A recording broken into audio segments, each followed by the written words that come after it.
Hamas তুমি চলে যাও, গাজার পথে পথে এখন এই একটাই স্লোগান। যারা ইসরায়েলের বিরুদ্ধে লড়ছে আজ তারাই নিজ জনগণের তোপের মুখে।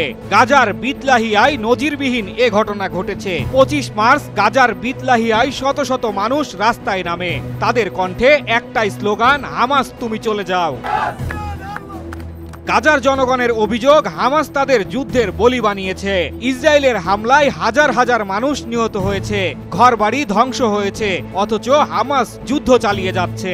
গাজার অনেকে বিশ্বাস করে যুদ্ধবিরতি দীর্ঘ হলে তাদের জীবন আরো নিরাপদ হতো, কিন্তু হামাস যুদ্ধ চালিয়ে যাওয়ায় পরিস্থিতি আরো ভয়াবহ হচ্ছে।